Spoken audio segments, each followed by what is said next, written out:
Hi, Romans here and welcome to another music review. I review every album from a viewpoint of a musician, as I'm a singer, songwriter and a bass player for my own group Jakobe. And last year we have released our debut album called Pursuits in Life. What makes it unique is that it's a heavy prog rock without guitars. Instead you have drums, bass, saxophone and keyboards. You can check out 2 of our music videos on my YouTube channel. We're building our own monument and Fake the New Kind of Beauty, and also a studio live take of A Way to Oppose.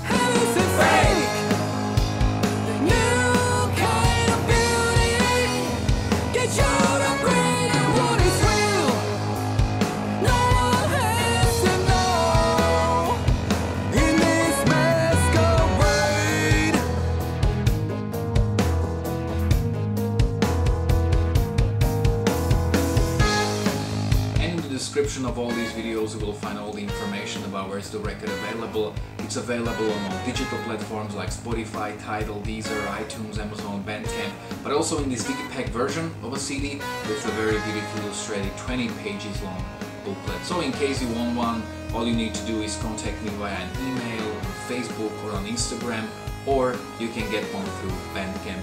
And today I'm going to review the debut album from Skyblood. Music review. Music review. Skyblood probably won't ring any bells, but this is basically the debut album from one of the best singers ever in the history of music and one of the most famous session singers from Sweden, Leven. This is a guy who recorded 30 plus records in his life, most of which were with various bands and projects. He basically started as a hard rock singer, and the first 2 albums he did are both fantastic. So that was the debut album from Swedish Erotica from 1989.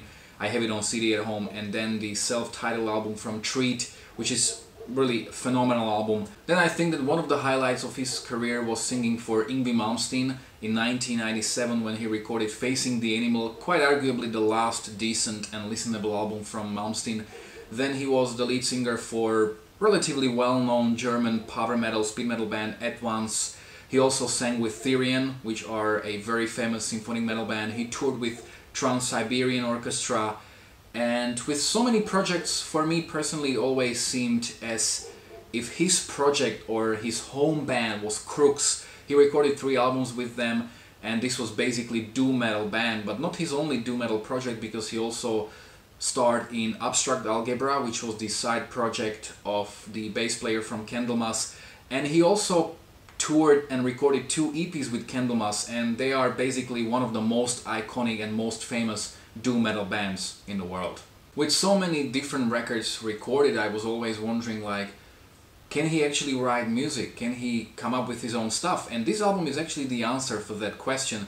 It's interesting because Leven is well over in his 50s, and this is the first material where he released completely his own music, and he also kind of promoted this record as being the true reflection of who he is musically. So the album came out, I think, 2 or 3 weeks ago. As of now I've heard it 5 times, so let's go deep with this one. The album opens up with an intro called Skyblood Manifest, and this is a very strange and very dark orchestral piece to kind of prepare you for an epic journey you're about to take.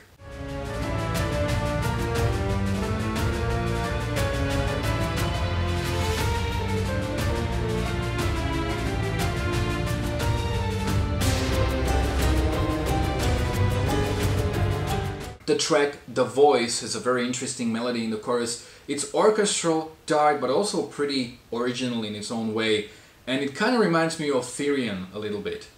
Crouch lies with a raging speed. No, we cannot pretend, so we must stand up for the broken ones.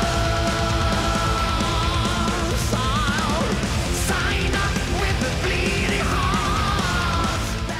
The Not Forgotten is a song that he shot a music video for, and this was also the first song I heard from the album, and I was immediately hooked on it. I really liked it. I like the contrast between darker, more laid-back verses and that punchy big chorus that probably to a certain degree reminds me of Southpaw, which was his project in like late 90s with the bass player from Europe. Feed the need, but until forever, you remember me, and not forgotten haunts you, and not forgotten hurts you to the core.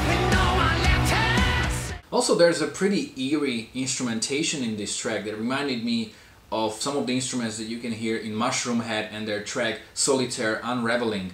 The instrumentation at certain points is definitely not what you would expect. I will await you, I will degrade you, and then I'll fall. Wake Up to the Truth is a heavier, more metal track, and again we have a very intriguing melody in the chorus.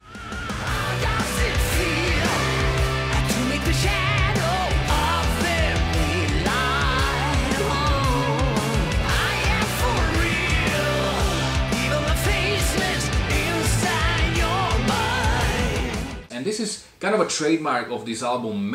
Almost every track has a very memorable chorus that has a very interesting melody. They are kind of samey, but memorable at the same time. Once Invisible starts as a gloomy orchestral piano-led song and essentially transforms into almost like a doom metal track, so I guess this reflects his influences from Crooks or Candlemass.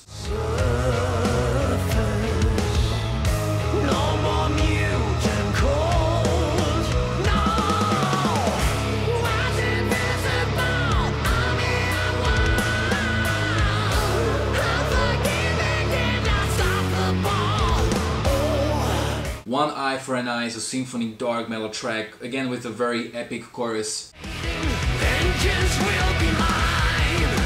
I'll keep my powder dry until the shadows coming out of hiding became inside the waterfall. One night for an eye. Some orchestral parts from Out of the Hollow actually sound like from some soundtrack to a pirate movie. The blind leading the blind, broken up inside, we pretend to be alive. The fog. But apart from that, the song continues in a pretty similar fashion as all the other tracks.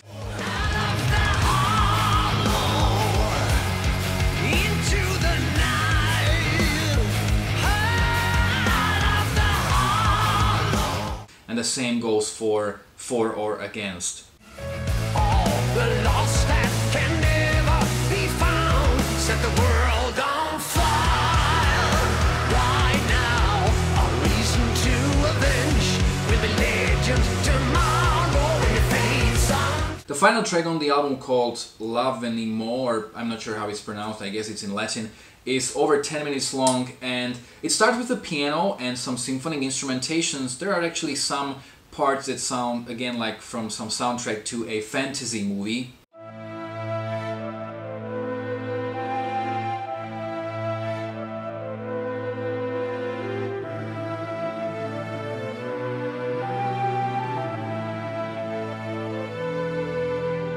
This is the proggiest track because there are quite a lot of different parts in this one.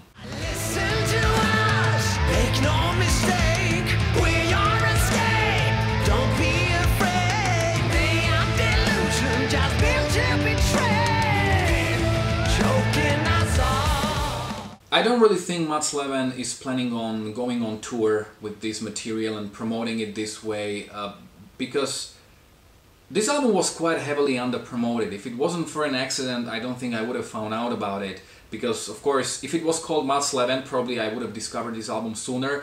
But as it's called Skyblood, there was no chance for me to connect these two together.